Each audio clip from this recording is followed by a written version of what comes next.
여러분 안녕하십니까? 박상규입니다. 8월 15일은 일본 왕이 연합국에 항복해서 우리나라가 일제에서 해방된 79주년 광복절입니다. 이날은 또 박정희 전 대통령의 부인 유경수 여사가 기념식장에서 불의에 서거한 지 꼭 50년이 되는 날이기도 한데요. 그 의미를 짚어보겠습니다. 최근 빈발하고 있는 전기차 화재가 갈등과 논란을 일으키자 윤석열 대통령이 정부의 신속한 대처를 지시했습니다. 현대기아차에 이어 불을 낸 독일의 벤츠사도 배터리 정보를 모두 공개하기로 했습니다. 송국건 전 영남일보 서울본부장, 배종찬 인사이트 K연구소장과 함께하겠습니다. 어서 오십시오. 안녕하세요. 안녕하세요. 네.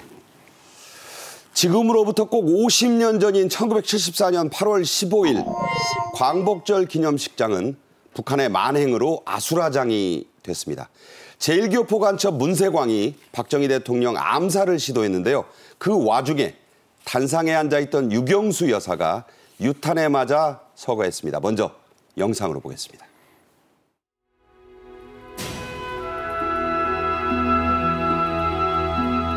붉은 괴한의 흉탄이 날랐습니다. 위기의 한순간이 지나자 박 대통령은 다시 경축사를 계속했습니다. 이때 영부인의 자리는 비어 있었습니다.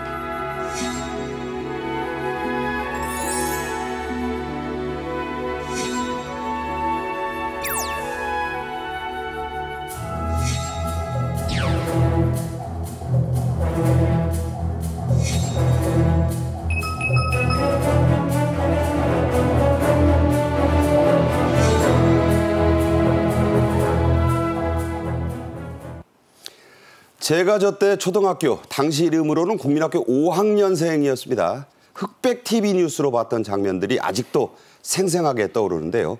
희대의 사건을 전했던 당시 뉴스 함께 돌아보겠습니다. 1974년 8월 15일 오전 10시 장충동 국립극장에서 베풀어진 광복 29돌 경축식에 박정희 대통령은 영부인 유경수 여사와 함께 입장했습니다. 그런데 식장에서는 붉은 괴한의 흉탄이 날랐습니다. 위기의 한순간이 지나자 박 대통령은 다시 경축사를 계속했습니다. 이때 영부인의 자리는 비어 있었습니다. 네, 송국건 본부장님은 제가 볼 때 중학생 때라고 생각이 되는데 당시 사건 기억하실 것이고 전말을 좀 요약해 주세요. 기억이 생생합니다. 제가 중학교 2학년 때인데 그때 여름방학이어서 외가에 가 있었어요. 경남 사천, 사천이 외가였는데 외가에서 이 소식을 들었는데 사실 그때 가장 화제는 뭐였냐면은 지하철 1호선에 첫 개통하는 날이었어요. 네. 그날이. 그래서 서울에 지하철 가지고 이야기를 하고 있었는데 유경수 여사 돌아갔었다고 해서 전부 다 뭐 충격에 휩싸였었죠. 휩싸였고 그때가 그러니까 1974년 8월 15일 오전 10시 23분인데 서울 장충동에 지금도 있죠. 국립극장. 그 국립극장에서 기념식을 하고 있었어요. 기념식을 하고 있었는데 그때 문세강, 제1교포였던 문세강이 이 스미스 앤 웨슨 근총으로 박정희 대통령 암살을 시도한 사건입니다. 그 스미스 앤 웨슨은 공교롭게도 김재규가 박정희 전 대통령을 쏜 총하고 똑같은 종류예요. 공교롭죠, 정말. 네, 진짜 공교로워요. 그 책인데 일단 첫 번째 쏜 총탄은 지금 박정희 전 대통령이 기념사를 읽고 있을 때 첫 번째 그 자리에서 일어나서 쐈는데 그것은 오발이 났습니다. 그러니까 뽑지 못해가지고 오발이 나서 문세가 본인의 허벅지에 쏴 그랬어요. 네. 쏘고 그다음에 2탄을 쐈는데 그러니까 2탄 쏘기 전에는 마이크 소리 때문에 이게 총을 쏜 줄 몰랐어요. 그래서 박정희 당시 대통령이 계속 연설을 하고 있었습니다. 그런데 2탄을 또 나와서 쐈는데 그것은 통로로 달려나오면서 쐈습니다. 2탄을. 연달에 이제 맞아버렸어요. 연달에 맞았고 그다음에 세 번째 총탄은 불발이 돼버렸고 안 나갔죠. 그리고 네 번째 총탄을 쏜 것이 그때는 이미 박정희 전 대통령은 단상 밑으로 이제 머리를 숙였고 그 뒤에 있던 유경수 여사 머리를 그냥 간통을 해버렸죠. 저 가운데 보이는 분홍색 입은 그 유교사 자리로 날아간 겁니다. 네, 그날에서 간통을 해서 그래 이제 불행이 뭐 이렇게 일어난 것이고 그 와중에 이제 관객 중에 한 명이 그 통로로 나온 문세광의 발을 걸어서 넘어뜨렸거든요. 넘어뜨렸는데 넘어지면서 또 5번째 총탄을 쐈는데 그것은 연단에 있는 태극기에 맞았고 저 뒤에 태극기에 맞았고 저기 맞았죠. 예, 그 순간에 경호원이 이제 제압을 해서 일단 그 문세광의 총쏘는 거기서 끝났죠. 5발을 쏜 거죠, 문세광. 네. 자, 문세광의 총에서는 5발이 권총이 나갔고 당시에 박종규 경호실장과 경호원들이 응사를 했습니다. 모두 7발의 총성이 식장을 뒤흔들었는데 유경수 여사는 서울대병원으로 옮겨졌고 대수술을 받았지만 결국 서거했죠. 그렇습니다. 바로 이제 유경수 여사는 서울대병원으로 바로 이송이 됐습니다. 대수술을 받았고 그렇지만 같은 날 저녁 7시쯤에 이제 서거를 했습니다. 이 저격범이죠. 문세광은 6일 날 그러니까 1974년 8월 6일 날 트렁크 속 라디오에 권총을 숨겨서 오사카에서 입국을 했습니다. 그리고 오른쪽 허리춤에 권총을 차고 이제 이날 식장으로 들어갔는데 거짓말을 합니다. 일본 대사 일행을 만난다면서 거짓말을 하면서 입장을 했다고 또 나중에 밝혀진 바가 있습니다. 그러니까 저 사건 이후로 이게 금속 탐지기가 동원이 되고 이제 저는 그때 그러니까 아무리 거짓말을 했더라도 어떻게 권총을 들고 대통령이 있는 식장에 들어갈 수 있느냐. 그렇죠. 그 계기가 된 사건이에요. 바로 그렇습니다. 말이 안 되는 거죠. 그 이후에 이제 금속 탐지기가 만들어졌고 경호원들의 대응도 어떻게 빨리 대통령이나 또는 영부인을 엄호해야 되는지도 그 이후에 좀 제대로 매뉴얼이 마련됐다고 봐야 되겠죠. 불행한 일은 또 있었습니다. 합창단석에 앉아있던 여고생 한 명이 단상 쪽에서 날아온 총탄에 숨진 그런 안타까운 일도 있었는데요. 물론 이 총탄이 문세광은 아니지만 당시의 경호원들의 응사라고 지금 하는데 정확히 밝혀진 건 없습니다. 당시 박정희 전 대통령과 경호원들이 현장에서 나누는 긴박했던 대화가 녹취록으로 남아있죠? 예, 그렇습니다. 합창단원은 장봉화 양인데 6번째 총탄에 이제 맞아서 안타깝게 숨졌습니다. 근데 그 전에 첫 발이 발사되고 나서 처음에는 몰랐지만 그다음에 경호원들이 인지를 했고 박정희 대통령이 저 단상 밑으로 이렇게 몸을 숨겼거든요. 그런데 그때 상황이 녹음이 돼 있어요. 녹음이 돼 있는데 경호원이 가만 계세요 이렇게 이야기를 합니다. 아주 나지막하게 또 가만히 계세요. 대통령에 대해서 경호원이 그런 당부를 하고 또 잡았니? 이렇게 물어봅니다. 박정희 대통령이. 네. 그러니까 범인을 잡았니? 이렇게 물어보는 거죠. 잡았니? 물어보니까는 경호원이 예 이렇게 합니다. 잡았다는 거예요? 예, 잡았다는 겁니다. 그런데 사모님이 이렇게 이야기합니다. 사모님이 이제 더 이상은 말 못하고. 예, 사모님이 이제 총탄을 맞으신 것 같다고 그렇게 이제 이야기를 하죠. 그런데 그 순간에 총소리가 또 하나가 들립니다. 그게 6번째 그 총소리인데 5번은 문세광이 쐈고 이 6번째 총탄이 합창단석에 있던 장봉화 양, 그때 여고생 18살인데 그게 이제 명중 머리에 좀 맞아서 이렇게 숨지는 안타까운 사건이 있었고 근데 이 6번째 총탄을 누가 발사했는지는 아직도 지금 그 찾아내지를 못하고 있습니다. 그러니까 박종규 실장 권총이냐? 예, 아니면 또 다른 경호원이냐. 다른 경호원이냐. 예, 그런데 7번째 총탄이 또 그 발사가 돼요. 그것은 커튼 뒤에서 이제 그 있던 경호원이 총소리를 듣고 달려 나와서 보니까 문세광하고 저기 엎치락하고 있으니까는 또 총탄을 한번 쏘는 그런 상황도 있었죠. 네.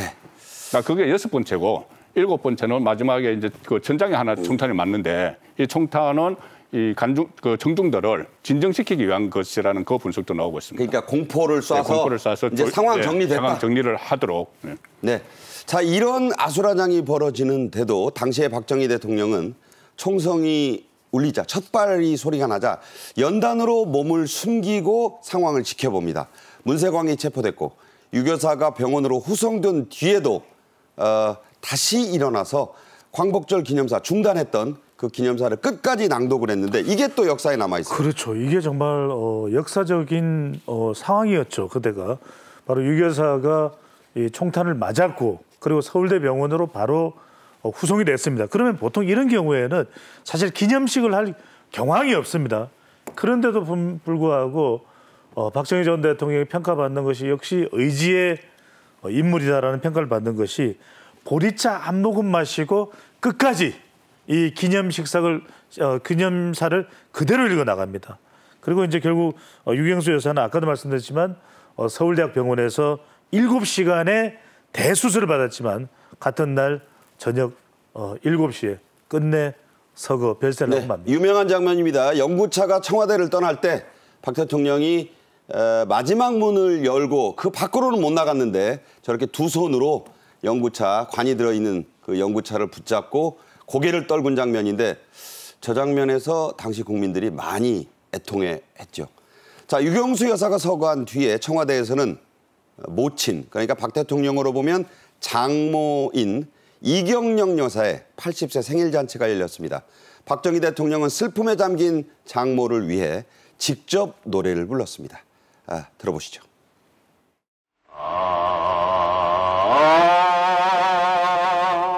왁새슬 피우니 가을인가요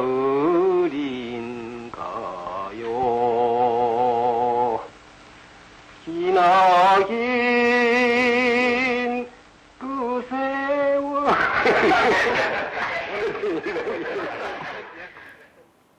네, 목이 메이면서 멋쩍게 웃습니다. 저 장면이 아주 지금도 유명한데 유명한 고복수 씨의 짝사랑 아니겠습니까? 맞습니다. 그 노래죠. 상당히 그 일이 있고 나서 8.15에서 서거를 하고 나서 저렇게 또 그 노래를 부르는 저 장면이 계속 그 다음에도 전파를 계속 탔어요. 예. 네. 자, 유경수 여사의 저런 그 서거 이후에 저런 일이 있었고 당시에는요 이경영 여사의 큰 외손녀인 박근혜 전 대통령 당시에는 영애라고 불렸습니다. 또 당시에는 그 대통령의 아들을 영식이라고도 불렀는데 지금은 그런 말 안 씁니다. 박지만 씨는 박정희 대통령이 지은 새마을 노래를 할머니를 위해서 할머님의 생신을 위한 축가로 불렀습니다. 역시 직접 들어보시죠. 새마을이 밝았네 너도 일어나 새마을을 가꾸네 알기 좋은 새마을이 오는 내 마음을 우리 힘으로 만들 때 여러분 합주에 감사합니다. 아시는 대로 이 새마을 노래는 박정희 대통령의 작사 작곡으로 알려져 있죠. 유여사의 장례식 날 아까 잠시 보셨습니다만 청와대를 출발한 국화꽃 연구차가 서울 도심을 이순신 장군 동상, 서울시청 앞 다 그 길로 간 거예요. 여기를 지날 때 TV 중계를 했는데 곳곳을 비출 때마다 눈물바다였던 그 생중계가 지금도 저도 생각이 납니다. 유여사가 그만큼 당시 국민들의 사랑 또 존경을 한 몸에 받았다는 증거로 봐야죠. 예, 그렇습니다. 그 당시 박정희 대통령 시절을 공가를 평가하면서 과를 많이 평가하는 사람들 중에서도 유경수 여사에 대해서는 그렇게 이야기하는 사람들이 없어요. 비판을 한 사람은 없는데 그만큼 어려운 것을 많이 돌봤고 지금 가장 상징적으로 남아있는 것은 한센병 환자 돌보기였죠. 그 소록도도 방문을 하고 했지만은 그때 전국에 77개소의 그 한센병 환자촌이 있었는데 그 여러 곳을 또 방문을 했고 그리고 양지회를 만들어서 양지회라는 모임을 만들어서 어려운 이웃을 돕는 한 100명 정도 그 멤버가 있었는데 그런 활동을 또 쭉 했습니다. 그리고 이 남산 어린이 회관도 설립을 했고 어린이 대공원 그리고 어깨동무, 월간 어깨동무 이런 것도 참관을 했고 저도 기억이 생생해요. 그때 어깨동무 읽고 본 거. 그리고 무엇보다도 이 청와대 안에서 좀 쓴소리를 하는 박정희 대통령에 대해서 그때 분위기상 누구도 그런 쓴소리를 하지 못하는 분위기였는데 유경수 여사가 쓴소리를 많이 했다. 그래서 최근에 당시 유경수 여사를 보좌했던 행정관이 그런 이야기를 한 적이 있습니다. 유경수 여사는 정치 이야기가 나오면 정치는 대통령이 하실 일이다. 그러니까 직접적으로 관여는 하지 않았지만은 민심을 전하면서 쓴소리를 많이 했다. 그런 정언도 최근에 나왔었죠. 네. 제가 저 시절에 TV나 영화관에서 그 대한뉴스란 걸 볼 때마다 깜짝 놀랐던 게 있습니다. 유 여사가 한센병 환자의 손을 부여잡고 어루만지는 모습이에요.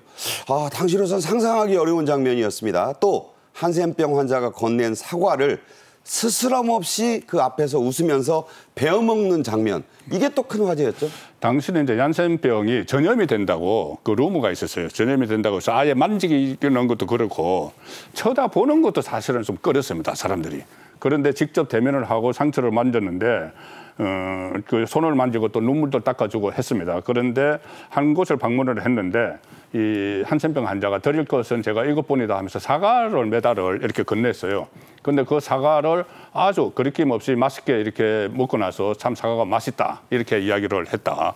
그런 일화도 전해지고 있고 또 소록도 병원에 그 2천만 원을 기부해서 양지해 기념관을 건립을 하려고 했습니다. 본인이 그 활동을 했던 명예 그 회장으로 있었던 양지해 기념관을 설립을 하려고 했는데 이게 1974년 11월 기념관 건립에 맞춰서 이 방문을 또 소록도를 다시 방문을 하려고 했어요. 근데 11월인데 그 전에 8월 15일에 운명을 하셨죠. 석 달 전에 돌아가시는 바람에 석 달 전에 돌아가 못 갔습니다. 못 갔습니다. 네.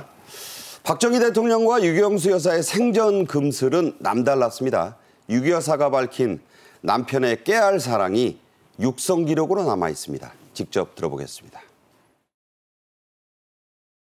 아내 생일을 한 번도 잊어버리는 일은 없으셔요. 또 참 국사를 맡으시면서도 참 무척 바쁘시지 않으시겠어요? 그런데도 잊어주지 않으셨다는데 항상 고맙고 그는 아내로서 참 자랑스럽다고 생각을 해요. 네. 유 여사의 육성에 새로운 생각 갖는 분들 많으실 텐데요. 유 여사는 서거 때까지 청와대의 야당 역할을 자임했습니다. 딸인 박근혜 전 대통령도 이 대목을 증언하고 있죠. 그렇습니다. 유경수 여사 그러면 서민적, 소탈한, 따뜻함. 이게 정말 지금까지도 우리 국민들이 잊지 않고 있는 부분인데 유경수 여사가 한 해 5,000통에 이르는 각종 민원서실에 직접 다 답을 했다라는 거예요. 그러니까 대단한 게 5,000통이 어마어마한 양이거든요. 아니 하루에 한 통 이상씩 여러 통을 읽어야 된다는 이야기입니다. 유 여사는 그리고 1963년에 진정한 여론이 무엇인지를 항상 살펴서 전달하겠다, 얘기하겠다. 누구에게요? 박정희 대통령에게. 그러니까 말 그대로 야당 역할을 한 겁니다. 그래서 박근혜 전 대통령이 2012년 대선에 당선됐을 때 그 어머니에 대해서 소외하면서 그런 이야기를 하는 겁니다. 어머니는 청와대 안에 야당이었다. 신문고였다. 그러니까 우리 왜 신문고라는 게 우리 국민들의 마음은 정말 억울한 게 있을 때 누군가에게 말하고 싶을 때 그게 신문고 아니겠습니까? 네. 그 신문고가 바로 유경수 여사였다는 거죠. 네. 유 여사가 직접 쓴 이른바 활동비 격리장부란 게 있습니다. 이것을 수행비서관이 퇴임 후에 공개를 했어요. 자, 이게 공개됐을 때도 대단히 반향이 컸는데 지금 봐도 놀라울 만큼 투명하고 세세하죠? 네, 그렇습니다. 이게 직접 하나하나 기록을 한 건데 지금은 청와대에 그러니까 용산 대통령실에 뭔가 민원이 있으면은 인터넷 들어가서 민원을 넣잖아요. 네. 그때 전부 편지를 썼어요. 손편지를 써서 우리가 이렇게 어렵습니다. 좀 도와주십시오 하는 편지가 하루에 40통씩 왔다는 거예요. 하루에 유경수 여사 앞으로 40통씩 왔는데 그러면 박정희 대통령이 그걸 어려운 사람을 좀 도와주라고 20만 원을 매달 수표를 줬다고 합니다. 수표를 매달 20만 원을 주면 그것을 그 김두영 당시 비서관이 10,000원짜리나 1,000원짜리로 바꿔가지고 꼭 필요한 곳에 이렇게 편지를 보고 안타까운 사연이 있는 곳에 이 도움을 주는 그것이었는데 그걸 저렇게 다 기록을 해놨다는 거죠. 그러니까 72년 9월 네. 옷감 7,000원이 기록돼 있는데 옆에는 네. 청와대 주방 아주머니에게 옷을 지어주라. 그러니까 청와대 주방 형편이 어려운 분에게. 형편이 너무 어려운데 옷을 보니까 너무 이제 남루하더라는 거죠. 그래서 그 옷을 지어주라고 또 줬고 또 서대문 오모 씨는 백혈병 또 안타까운 사연을 또 편지를 하니 그 치료비로 한 2만 원 또 지원을 해줬고. 그때 74년 2만 원 작지 네. 않습니다. 제가 20만 원, 한 달 20만 원을 계산을 해보니까 그때 당시 물가 해보니까 한 100배 돼요. 2천만 원 정도 되거든요. 그 2만 원이면 한 200만 원 정도. 네. 네, 그렇게 지원을 해줬고. 의정부 김모 씨에게도 수술비 만 원. 이것도 한 100만 원 정도 되죠. 요새 이런 수술하면 뭐 그 정도 돈이 들 것 같아요.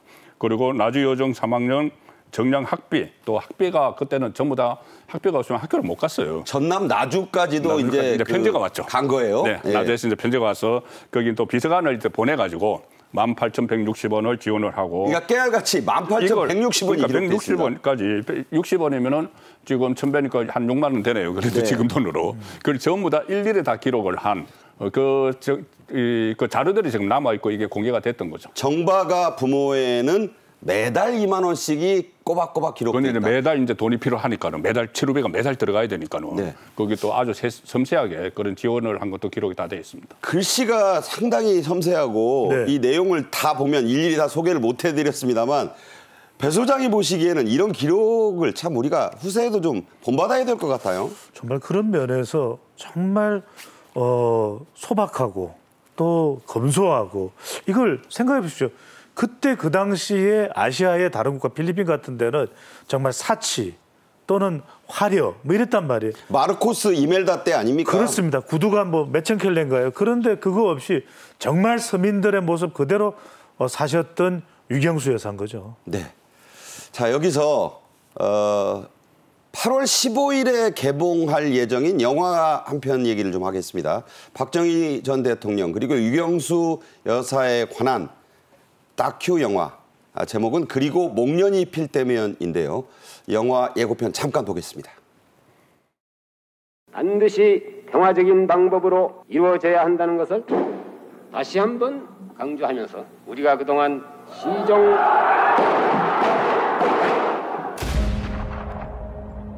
그때 제가 지금도 기억합니다마는 임자 자네 혼자 가기야? 그런 법이 어디 있나? 내 가슴 속에 풀리지 않고 맺혀있는 하나의 소원이 있다면 우리도 어떻게 하든지 남과 같이 잘 살아봐야 되겠다. 그런 이러한 염원입니다. 네, 이 영화의 내레이션, 그러니까 목소리 연기죠. 현석 씨와 함께 국민 엄마로 불리는 명배우 고두심 씨가 맡았습니다. 자, 고 씨는 유교사 역을 여러 번 연기한 바가 있어요. 그렇습니다. 그리고 목련이 필 때면에도 내레이션을 고두심 배우, 현석 배우가 맡았는데 실제로 고두심 배우하면 유경수 여사를 떠올릴 수밖에 없습니다. 1995년에 SBS 드라마 코리아 게이트에서도 이제 유경수 여사를 맡았는데 그때 이제 고승만 PD가 박정희 대통령 역에는 바로 독고의 형제 배우를 했었는데 그 이유가 이제 박정희 대통령과 이제 용모가 닮았다는 거예요. 그러다 보니까 임자 뭐 이걸 다 연기 잘했어요. 그리고 이제 이 고두심 배우가 또 어떤 인연이 있냐면 라디오 다큐멘터리 하면 대한민국에서 근현대사를 다루고 있는 격동 30년. 지금도 뭐 생각이 나요. 시그널이. 그렇습니다. 예. 이때 장군은 들어오기 시작했다. 뭐 이런 이제 내레이션을 하는 그런 라디오인데 여기서 3년 반 동안 유경수 여사 역을 또 소화해냈던 인물이 바로 국민 엄마 배우, 바로 고두심 배우입니다. 네, 이 다큐를 제작한 가수 출신 김흥국 씨와 전화 연결이 되어 있습니다. 김흥국 선생, 안녕하십니까? 안녕하세요. 예, 반갑습니다. 김흥국입니다. 네. 조금 늦게 나오시네. 자, 가수 김흥국이 아닌 다큐 제작자로 변신하셨어요. 20년 전부터 이런 기획을 준비했다고 들었는데 그 이유가 뭐였습니까? 20년 전은 제가 아니고요. 우리 윤희성 감독님이 이제 다큐멘터리 쪽에 아주 전문적으로 해오신 분인데 이제 박정희 대통령, 유경수 여사 두 분의 그 영상 자료를 한 20년 이상 이렇게 자료 수집을 한 모양이에요. 그래서 이제 저를 만나서 이번에 이제 같이 오게 됐는데 저는 뭐 공구전제 때문에 이제 제작을 하게 됐습니다. 네. 앞서도 소개했지만 이 영화 목소리 연기 나레이션을 현석 씨와 함께 국민 어머니로 불리는 고두심 씨가 맡아 화제가 됐는데 고두심 씨에게 이 역할을 이렇게 주시고 또 수락하게 된 그 과정을 좀 설명해 주세요. 원래는 이제 이 다큐가 영상 자료, 나레이션, 인터뷰, 이런 식으로 진행이 되더만요. 이제 재연 쓰는 사람도 있고 안 쓰는 사람도 있는데 그 박정희 역에는 이제 어느 분의 목소리가 좋을까, 유경수 여사 역은 어느 목소리가 좋을까 해서 제가 그동안에 참 오랫동안 그 지인이고 팬이고 존경하는 그 박정희 대통령 목소리는 이제 우리 현석이 형님이 해주셨고 유경수 여사님의 이제 목소리 나레이션은 정말 국민 엄마죠. 고두심 여사가 해줘서 너무 고맙고 감사하죠. 예산이 많지 않아서 거의 뭐 이렇게 힘들게 부탁을 했는데 흔쾌히 수락했다는 뒷얘기도 들립니다. 유 여사의 서거가 꼭 50년이 돼서 더 뜻이 깊다는 분들이 많습니다. 이번 다큐를 만들면서 유경수 여사의 어떤 점에 중점을 두셨나요?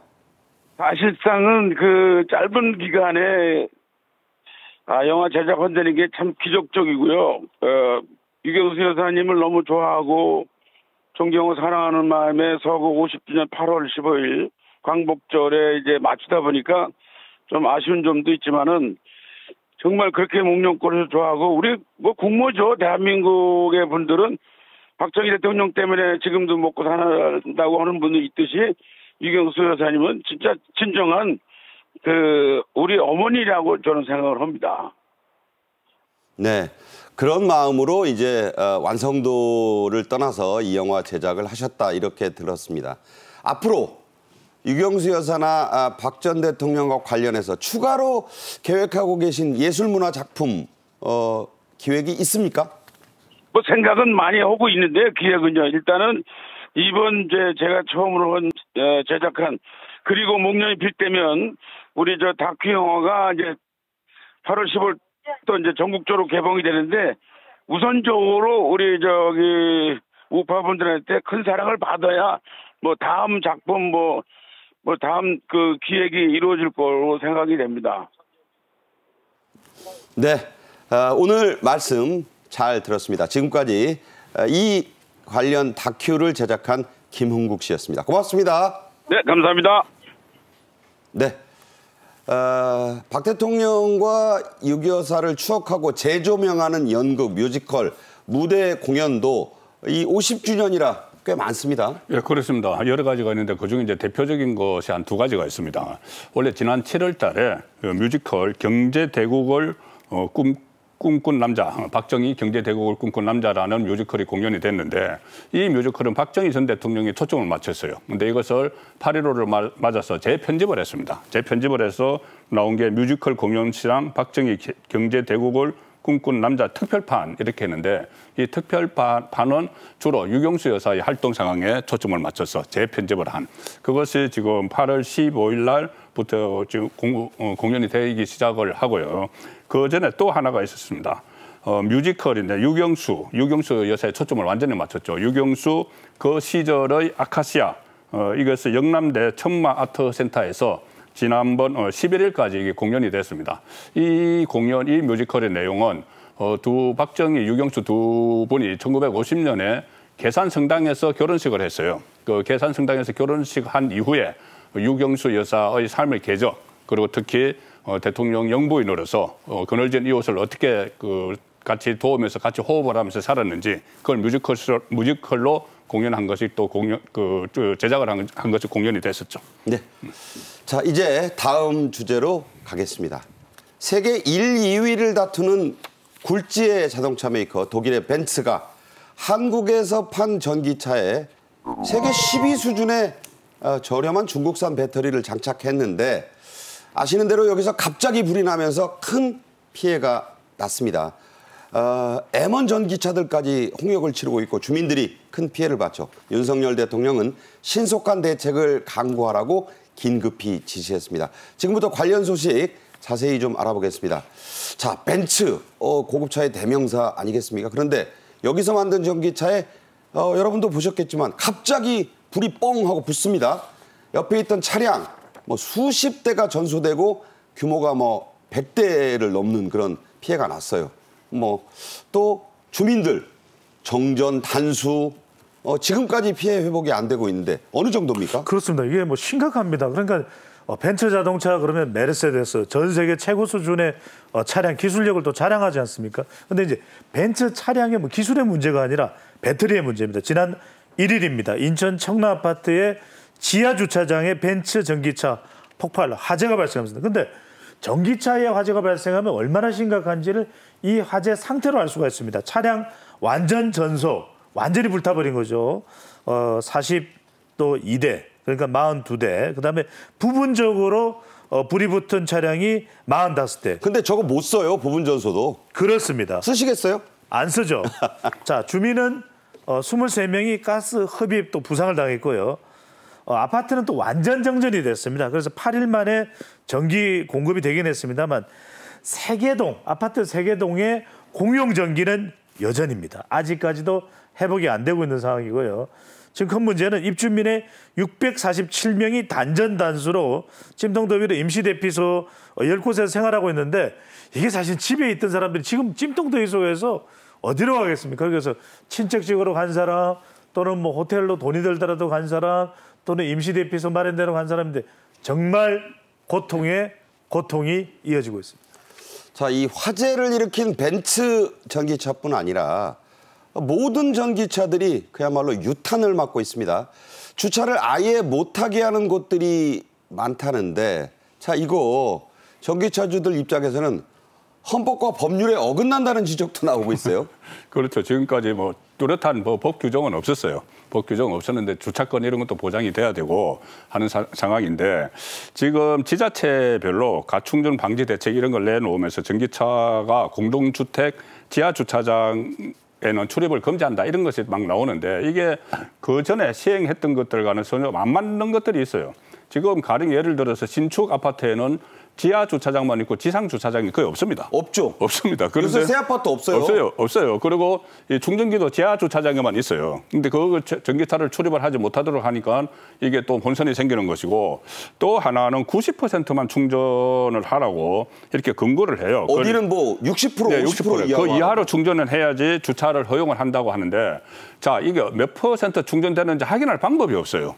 방법이 없고 또 그전에는 전기차를 처음에 사면은 가이드북에 보면은 한 달에 한 번씩은 100% 완충을 하라고 써놨어요. 그러니까요. 그러니까 지금은 이제 그것과도 또 다른 문제가 생기는 것이고 그래서 이 충전할 것도 없고 또 저층에 그러면 만약에 지상으로 올리면은 여러 층 중에서 저층 낮은 층에 사는 사람들은 또 불안한 거예요. 이게 만약에 혹시 화재라도 나면 옮겨올 테니까. 그래서 여러 가지 지금 혼란도 있고 문제점들도 새로 발생하고 있는데 정부가 어제 대책을 일단은 내놨지만 좀 더 구체적이고 규격화된 그런 방안들이 나와야 될 것 같아요. 제도가 또 법이 필요하면 바꿔야 되는 상황도 지금 있는 것이고요. 네. 겁나는 건 이해를 합니다. 그런데 전기차를 사서 잘 타고 다니는 분들 입장에서는 내 집 아파트 지하 주차장에도 못 들어가고 어디 가서 일 보려는데 안 돼 그러고 자 이것도요 어찌 보면 역차별일 수 있습니다. 이 부분도 좀 따져봐야 됩니다. 실제로 한 아파트가 지하 주차장에 설치돼 있던 충전기를 모두 뜯어내겠다고 해서 논란이 되고 있습니다. 직접 들어보시죠. 지하 주차장에 있는 충전기를 지상에다가 설치를 할 거예요. 밑에 있는 충전기를 아마 다 없앨 거예요. 아마. 지금 다른 아파트들은 전기차도 못 내려가게 하고 그러잖아요. 제가 잘 아는 변호사들에게 좀 물어봤어요. 이 문제에 대해서. 그랬더니 전기차주들이 여기에 대해서 소송을 제기하면 차주들이 다 이긴다고 합니다. 그 권한이 없대요. 막는다는 것 자체도 좀 법적으로 문제가 있는 겁니다. 내 집이고 내 주차장인데 무슨 권리로. 이게 법적으로도 그런 소지가 있습니다. 자, 일파만파의 파장이 지금 일어나고 있습니다.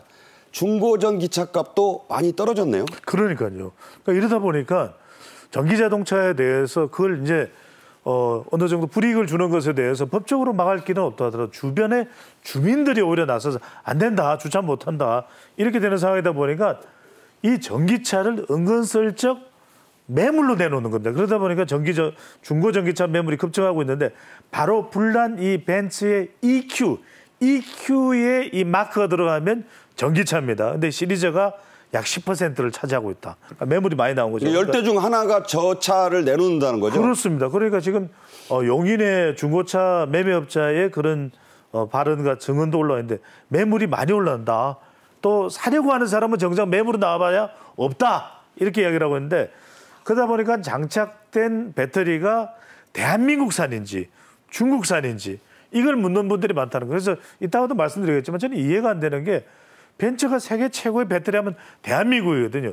이걸 왜 안 했는지가 또 이상해요. 그러니까 벤츠가 벤츠라고 팔면서 중국에도 1위 CATL이라는 데가 있는데 있습니다. 1위 메이커를 안 쓰고 저기 싼 10위 달아놓고 팔았어요. 사실은 벤츠 비양심입니다. 저 어떻게 보세요? 그렇게 생각합니다. 아니 벤츠 정도면 그리고 공개를 안 했다는 것이거든요. 당연히 배터리에 대해서도 좀 믿을 수 있는 그런 정도의 배터리 회사를 선택했을 거라고 당연히 이 비싼 차량을 구입하는 소비자들은 생각했을 때 실제로는 그렇지 않았다는 거죠. 네, 자 현대차와 기아차는 장착된 배터리를 모두 공개했습니다. 서둘러서 자 우리는 이런 배터리 답니다. 그 문제가 된 파라시스 배터리 없습니다. 자 위신이 땅에 떨어진 독일의 벤츠도 이 대열에 뒤늦게 동참했는데 보니까 벤츠 전기차 배터리 대부분이 중국산이에요. 3분의 1입니다. 예, 전체 그 벤츠 세대 가운데 한 대는 중국 파라시스 조금 전에 말씀하신 파라시스 배터리를 탑재를 한 것으로 나타났고 벤츠는 처음에 이것도 공개를 하지 않았어요. 회사 기밀이다 이렇게 했는데 우리 그 현대와 기아가 선제적으로 공개를 했습니다. 그리고 기아와 현대 중에서도 극히 일부 제품은 중국산을 사용을 하는데 레이, 니로 이거 이름도 나왔어요. 네, 레이, 니로 이런 것을 사용을 하는데 이 지금 사고가 난 중국산 파라시스 이것을 사용한 차는 전혀 없어요. 그게 이제 세계에서도 10입니다. 네, 세계 그렇죠. 그런 것을 사용한 것은 없고 대부분 이제 국산을 사용을 하고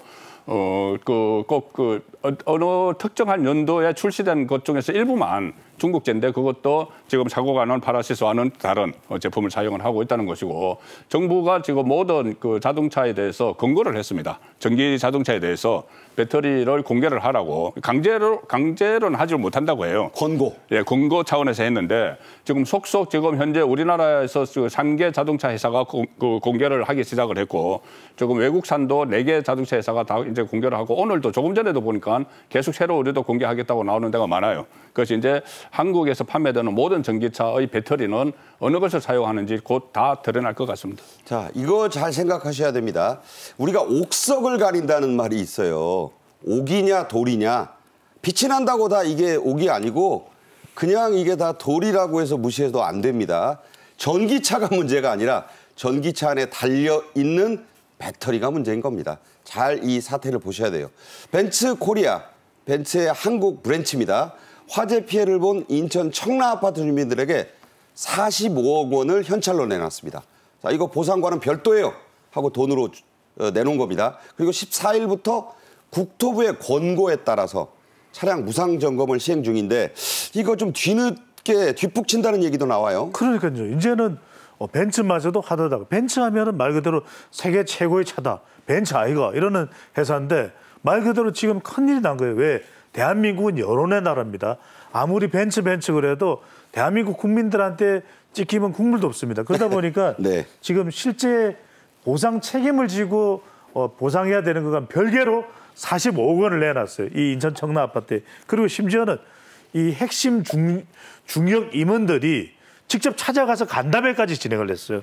그래서 실손보상과 별도로 우리 책임을 다하겠다. 또 14일부터는 이제 무상 점검을 시행하는데 국토부의 전수 점검 권고입니다. 그런데도 불구하고 다 와라. 다 우리 지금 또 점검해주겠다. 이렇게 좀 벤츠가 화다닥 나서는 그런 상황입니다. 네, 자, 이 전기차 화재는 지난 6년 새 특히 크게 좀 늘었습니다. 그래프로 볼 텐데. 자, 문제 다시 한번 말씀드리지만 배터리, 특히 리튬 이온 배터리의 특성 때문이라는 지적이 있어요. 그렇죠. 일단은 이 효능은 굉장히 좋습니다. 리튬 이온 배터리가. 그런데 지금 그래프에서 보시다시피 자, 이 리튬 이온 배터리의 특성이 뭐냐면 지금 2018년에 3건이었던 것이 2023년 지난해 무려 72건이나 되거든요. 72건, 72건이나 되는데 이 리튬이온 배터리가 뭐냐면 굉장히 고열이 납니다. 열이 좀 이게 좀 완화가 돼야 되는데 안 되고 열 폭주 현상 때문에 이게 막 열이 최고조로 올라갈 때 몇 도인지 아십니까? 1000도. 100도가 아니에요. 1000도입니다.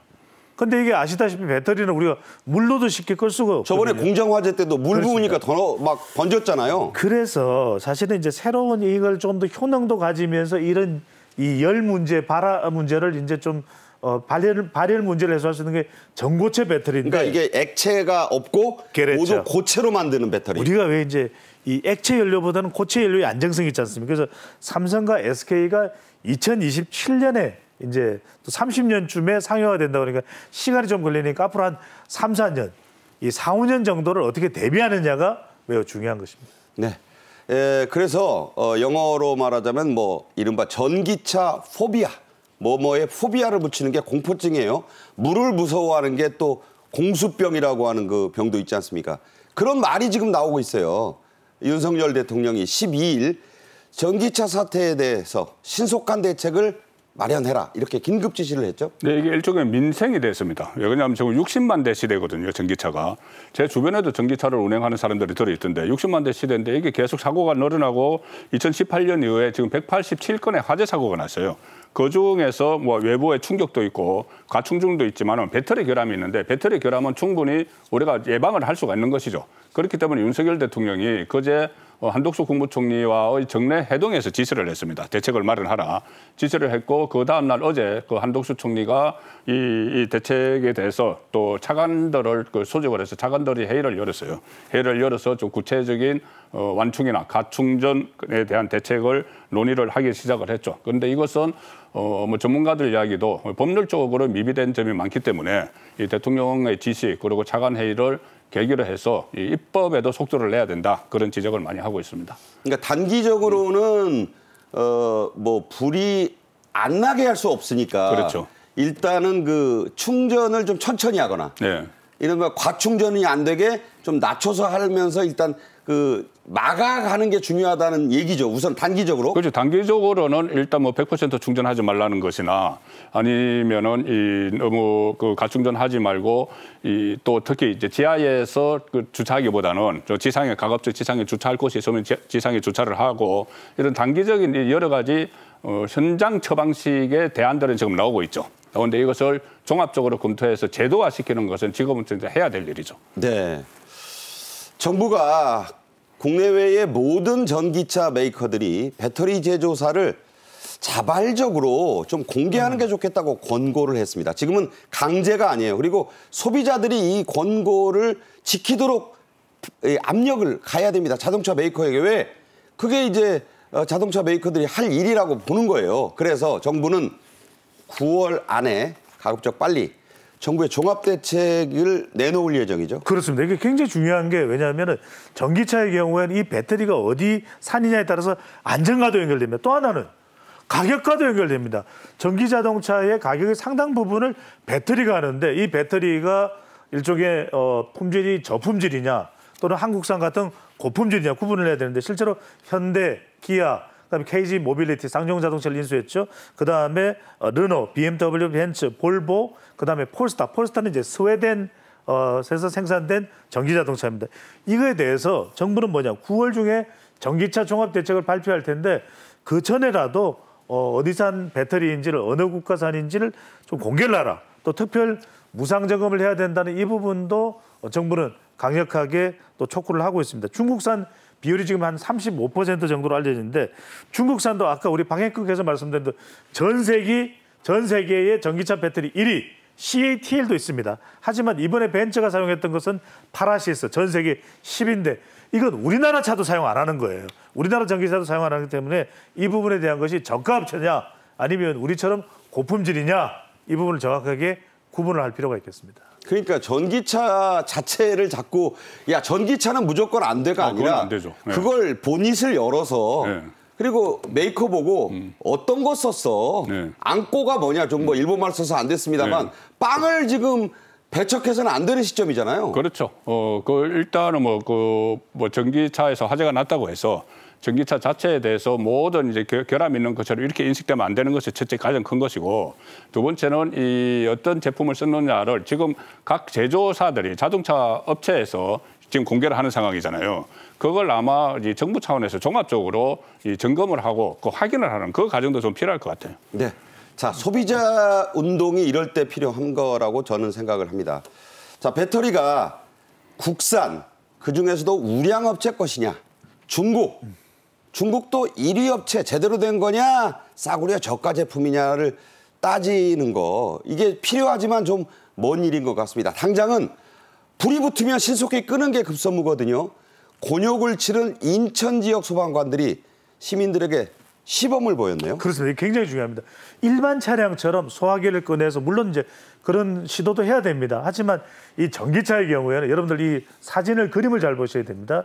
보면은 아이스볼이라고 자동차 밑과 내부에 투척된 소화 분말 도포, 화재 초기 진압에 유용하고요. 그다음에 이게 중요합니다. 전기 자동차는 질식 소화포, 질식 소화 덮개입니다. 질식 소화 덮개를 덮음으로 산소를 차단해버려야 됩니다. 그러니까 저렇게 하니까 신기하게 그렇죠. 불이 좀 잦아들더라고요. 그렇죠. 그다음에 이제 상방향 방사 장치라는 게 있는데 바퀴로 장치를 자동차 아래로 밀어 넣으면서 여러 구멍에서 상방향으로 물을 분사하는 방법. 저 밑에다 구멍을 뚫어서 집어넣더라고요. 또 수벽 형성 관창이라고 소방 차량이나 소화전에서 가압된 물을 보내서 수벽을 이제 벽으로 가둬버리는 거죠. 그런 방법이 있고 이동식 수조 이거 잘 보십시오. 저거 좀 좋은데 어려워요. 그렇죠. 어렵죠. 이제 바깥으로 불이 새나가지 않게 수조 형태로 만들면서 마치 이제 욕조를 만들듯이요. 전기차 주변에 물막이판을 설치해서 배터리 높이까지 물을 채워서 화재를 진압하는데 거듭 말씀드립니다만 전기차는 상당히 노력은 하되 중요한 게 일단 안전하게 대피하는 것도 중요하고요. 무엇보다도 일반적인 차량과는 이 배터리에 난 불을 진압하는 방식은 다르다는 점, 그 점도 구분해서 대응을 할 필요가 있겠습니다. 네, 끝으로 본부장님. 네. 질식소화포는 관심은 높아지는데 네. 가격도 그렇고 이제 모두 갖출 수는 없는 문제. 네. 수조가 제일 좋다는데 지하에는 안 들어가는 문제. 예. 이게 서로 좀씩 양보하면서 예. 이 단기적인 대책을 세워야 될 것 같아요. 그렇습니다. 일단 제가 전기차 60만 대 시대라고 말씀드렸지만 이게 추세이기 때문에 전기차가 각 가정에 뭐 계속 다 확산이 되고 있잖아요. 다 소유를 하기 때문에 공동으로 대처하는 그런 방안이 필요한 거죠. 네, 송국건 본부장, 배종찬 소장과 말씀 나눴습니다. 고맙습니다. 감사합니다. 네. 우리의 광복절인 8월 15일을 일본에서도 기념은 합니다. 1945년 8월 15일을 그린 일본 영화가 있는데 그 제목이 일본의 가장 긴 하루입니다. 일본어로 항복과 광복은 공교롭지만 발음이 똑같습니다. 역사는 그런 것입니다. 금요일 오후에 1시에 또 뵙겠습니다. 고맙습니다.